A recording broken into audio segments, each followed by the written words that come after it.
ಎಲ್ಲರಿಗೂ ನಮಸ್ಕಾರ. ಡೈಲಿ ಅಸ್ಟ್ರಾಲಜಿಗೆ ಸ್ವಾಗತ ಸುಸ್ವಾಗತ.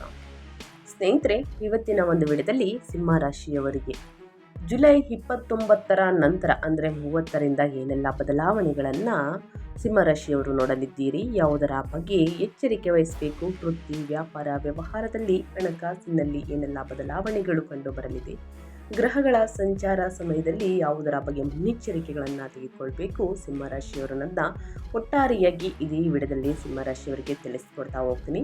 ಇದನ್ನೆಲ್ಲ ಸಿಂಹರಾಶಿಯವರು ತಿಳ್ಕೋಬೇಕು ಅಂದರೆ ಎಲ್ಲೂ ಕೂಡ ವಿಡಿಯೋನ ಸ್ಕಿಪ್ ಮಾಡಬಾರ್ದು. ಅಂದರೆ ವಿಡಿಯೋನ ಕಟ್ ಮಾಡಿ ಓಡಿಸ್ಕೊಂಡೋಗಿ ನೋಡಬಾರ್ದು. ಬಿಗಿನ್ನಿಂದ ಹೆಂಡ್ ತನಕ ವಿಡಿಯೋವನ್ನು ವಾಚ್ ಮಾಡಿ. ವಿಡಿಯೋದಲ್ಲಿ ಒಳ್ಳೆ ಮಾಹಿತಿ ಸಿಕ್ಕಿದ್ದಲ್ಲಿ, ಈ ವಿಡಿಯೋ ಯೂಸ್ಫುಲ್ ಅನಿಸಿದ್ದಲ್ಲಿ ದಯವಿಟ್ಟು ವಿಡಿಯೋಗೆ ಲೈಕ್ ಮಾಡೋದನ್ನ ಮರ್ತಿದ್ರೆ ಲೈಕ್ ಮಾಡಿ. ಇನ್ನೂ ನನ್ನ ಚಾನಲ್ನ ಸಬ್ಸ್ಕ್ರೈಬ್ ಮಾಡ್ಕೊಂಡಿಲ್ಲ ಅಂದರೆ ಡೈಲಿ ಆಸ್ಟ್ರಾಲಜಿಗೆ ಸಬ್ಸ್ಕ್ರೈಬ್ ಆಗಿ ನಿಮ್ಮ ಅಭಿಪ್ರಾಯಗಳನ್ನು ಕಮೆಂಟ್ ಬಾಕ್ಸಲ್ಲಿ ತಿಳಿಸಬಹುದು. ಯಾರೆಲ್ಲ ಸಬ್ಸ್ಕ್ರೈಬ್ ಮಾಡಿಕೊಂಡು ಪ್ರತಿನಿತ್ಯ ವಿಡಿಯೋ ವಾಚ್ ಮಾಡ್ತಿದ್ದೀರಾ ಅಂಥವರಿಗೆ ಥ್ಯಾಂಕ್ ಯು ಸೋ ಮಚ್ ಅಂತ ಹೇಳ್ತಾ ವಿಡಿಯೋದ ಕಡೆ ಗಮನ ಕೊಟ್ಬಿಡೋಣ. ಓಂ ನಮಃ ಶಿವಾಯ ಅಂತ ಕಮೆಂಟ್ ಮಾಡಿ. ಶಿವನ ಅನುಗ್ರಹದಿಂದ ಜೀವನದಲ್ಲಿ ಇದ್ದ ಕಷ್ಟ, ಸಮಸ್ಯೆ, ಅಡಚಣೆ, ತೊಂದರೆ ಎಲ್ಲವೂ ಕೂಡ ಸಂಪೂರ್ಣವಾಗಿ ನಿವಾರಣೆಯಾಗಲಿ. ಓಂ ಸಿದ್ದಪ್ಪಾಜಿ ನಮಃ ಅಂತ ಕಮೆಂಟ್ ಮಾಡಿ. ಸಿದ್ದಪ್ಪಾಜಿಯ ಅನುಗ್ರಹದಿಂದ ಇದ್ದ ಕಷ್ಟ, ಸಮಸ್ಯೆ, ಅಡಚಣೆ, ತೊಂದರೆ ಎಲ್ಲವೂ ಕೂಡ ಸಂಪೂರ್ಣವಾಗಿ ನಿವಾರಣೆಯಾಗಲಿ ಅಂತ ಕೇಳ್ಕೊತಾ ವಿಡಿಯೋದ ಕಡೆ ಗಮನ ಕೊಡ್ತಾ ಹೋಗೋಣ. ಸಿಂಹ ರಾಶಿಯ ಮೇಲೆ ಗ್ರಹಗಳ ಪ್ರಭಾವ ಹೇಗಿರಲಿದೆ, ಉದ್ಯೋಗ, ಕುಟುಂಬ, ಆರೋಗ್ಯ, ವ್ಯಾಪಾರದಲ್ಲಿ ಏನೆಲ್ಲ ಬದಲಾವಣೆಗಳು ಆಗಲಿದೆ, ಯಾವುದರ ಬಗ್ಗೆ ಮುನ್ನೆಚ್ಚರಿಕೆಗಳನ್ನು ತೆಗೆದುಕೊಳ್ಬೇಕು ಸಿಂಹ ರಾಶಿಯ ವ್ಯಕ್ತಿಗಳು ಅನ್ನೋದನ್ನ ನೋಡ್ತಾ ಹೋಗೋಣ. ಮೊದಲನೇದಾಗಿ ಹಣಕಾಸಿನ ಸ್ಥಿತಿ, ವಿದ್ಯಾರ್ಥಿಗಳ ಬಗ್ಗೆ, ವಿದ್ಯಾಭ್ಯಾಸದಲ್ಲಿ, ವೃತ್ತಿ ಜೀವನದ ಬಗ್ಗೆ ಒಟ್ಟಾರೆಯಾಗಿ ಹೇಳೋದಾದರೆ ಸಿಂಹರಾಶಿಯವರು ಏನೆಲ್ಲ ಬದಲಾವಣೆಯನ್ನು ನೋಡಲಿದ್ದೀರಿ ಅಂದರೆ, ಸ್ನೇಹಿತರೆ, ಮೊದಲನೇದಾಗಿ ನಿಮ್ಮ ಹಳೆಯ ಸಾಲಗಳಿಂದ ಈ ಸಂದರ್ಭದಲ್ಲಿ ಮುಕ್ತಿಯನ್ನು ಪಡೆಯಬಹುದು. ಈ ತಿಂಗಳ ನಂತರ ನಿಮ್ಮ ಆದಾಯವನ್ನು ಹೆಚ್ಚಿಸಲು ಉತ್ತಮ ಮಾರ್ಗಗಳನ್ನು ಪಡೆಯುವುದರೊಂದಿಗೆ ಉಳಿತಾಯವನ್ನು ಮಾಡುವಲ್ಲಿ ನೀವು ಯಶಸ್ಸನ್ನು ಗಳಿಸಲಿದ್ದೀರಿ. ನಿಮಗೆ ಸಂಪತ್ತು ಅಥವಾ ವಾಹನವನ್ನು ಖರೀದಿಸುವಂತಹ ಯೋಗವು ಕೂಡ ಲಭಿಸಬಹುದು. ಆದರೆ ಈ ಅವಧಿಯಲ್ಲಿ ಹೂಡಿಕೆಯನ್ನು ಮಾಡುವ ಸಂದರ್ಭದಲ್ಲಿ ಎಚ್ಚರಿಕೆಯಿಂದ ಇರುವುದು ಕೂಡ ಉತ್ತಮ. ಈ ವರ್ಷದಿಂದ ಸಿಂಹರಾಶಿಗೆ ಸೇರಿದ ವಿದ್ಯಾರ್ಥಿಗಳು ಮನಸ್ಸು ಓದಿನಲ್ಲಿ ಹೆಚ್ಚಾಗಿರುವುದು ಮತ್ತು ನಿಮ್ಮ ಬೌದ್ಧಿಕ ಸಾಮರ್ಥ್ಯದಲ್ಲಿ ಸುಧಾರಣೆಯನ್ನು ಹೊಂದಲಿದ್ದೀರಿ.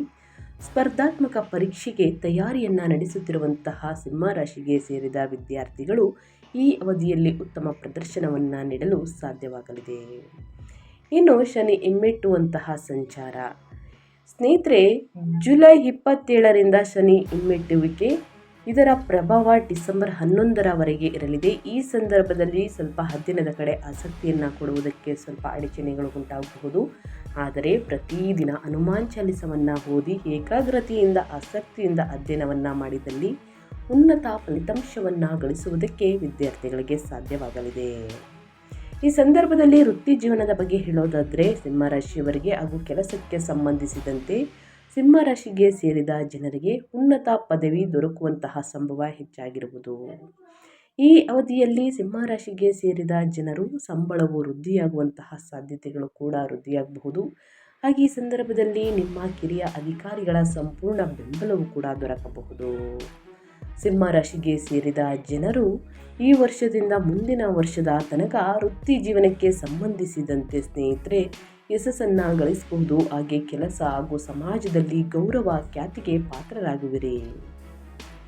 ನಿಮ್ಮ ಸಾಮರ್ಥ್ಯವು ಇನ್ನಷ್ಟು ಬಲಶಾಲಿಯಾಗುವುದರೊಂದಿಗೆ ನಿಮ್ಮ ಕಠಿಣ ಪರಿಶ್ರಮಕ್ಕೆ ಪೂರ್ಣ ಫಲ ದೊರಕಲಿದೆ. ಅದೇ ರೀತಿ ನಿಮ್ಮ ಆದಾಯ ಮತ್ತು ಖರ್ಚನ್ನು ಉತ್ತಮವಾಗಿ ನಿಭಾಯಿಸಲು ಸ್ನೇಹಿತರೆ ಸಾಮರ್ಥ್ಯವನ್ನು ಸಿಂಹರಾಶಿಗೆ ಸೇರಿದ ಜನರು ಹೊಂದಲಿದ್ದಾರೆ. ಹಾಗೆ ಈ ಅವಧಿಯಲ್ಲಿ ನಿಮ್ಮ ಖರ್ಚುಗಳು ಉತ್ತಮ ಉದ್ದೇಶಕ್ಕಾಗಿ ಆಗಿರುವುದರಿಂದ ನೀವು ಸಂತೋಷವನ್ನು ಹೊಂದುವಂತಹ ಸಂಭವ ಹೆಚ್ಚಾಗಿರುವುದು. ಸಿಂಹರಾಶಿಗೆ ಸೇರಿದ ಜನರಿಗೆ ಸ್ನೇಹಿತರೆ ಸಂಪತ್ತು, ಷೇರು ಮಾರುಕಟ್ಟೆಗೆ ಸಂಬಂಧಿಸಿದಂತೆ ಹೂಡಿಕೆಯನ್ನು ಮಾಡಲು ಉತ್ತಮ ಸಮಯವನ್ನು ಹೊಂದುವಂತಹ ಸಾಧ್ಯತೆ ಇದೆ. ಒಟ್ಟಾರೆಯಾಗಿ ಹೇಳಬೇಕು ಅಂದರೆ ಸ್ನೇಹಿತರೆ ಸಾಕಷ್ಟು ಅದೃಷ್ಟವನ್ನು ನೋಡಲಿದ್ದೀರಿ. ಸಂಪತ್ತು, ವಾಹನವನ್ನು ಖರೀದಿಸುವಂತಹ ಯೋಗವೂ ಕೂಡ ಲಭಿಸಲಿದೆ.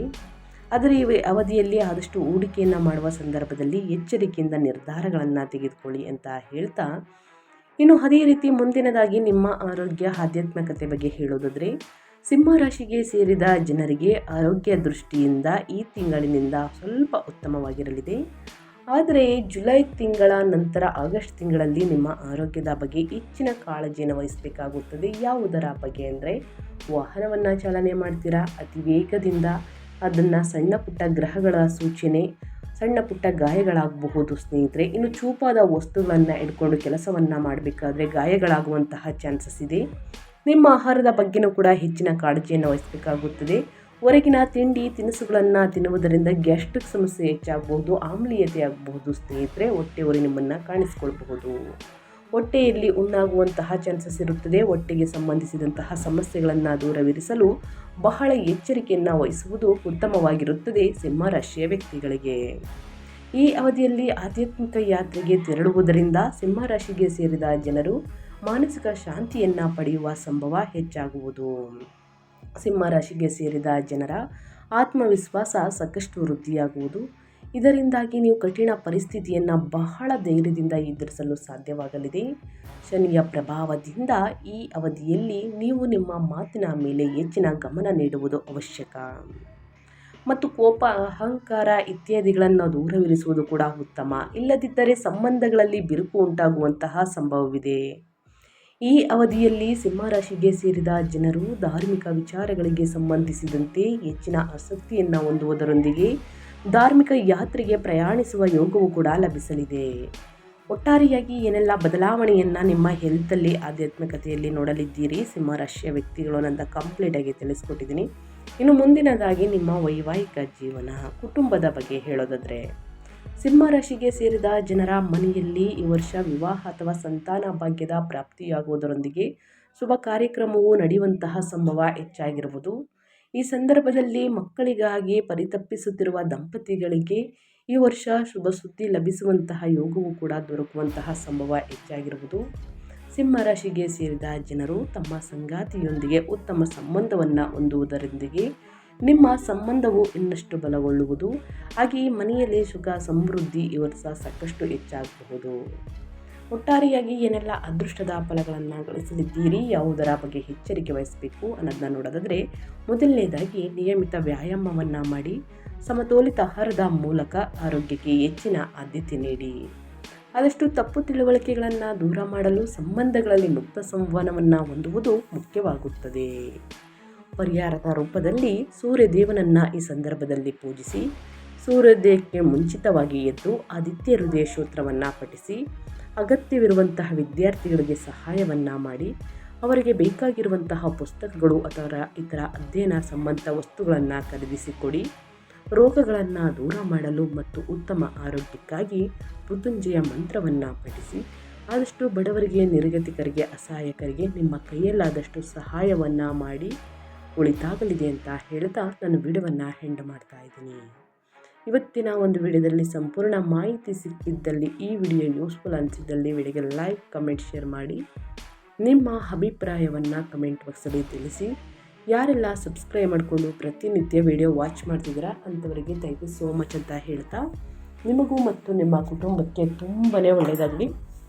ಮತ್ತೊಂದು ವಿಡಿಯೋ ಜೊತೆ ಮತ್ತೊಂದು ಹೊಸ ಭವಿಷ್ಯದಲ್ಲಿ ಸಿಗ್ತೀನಿ. Thank you for watching.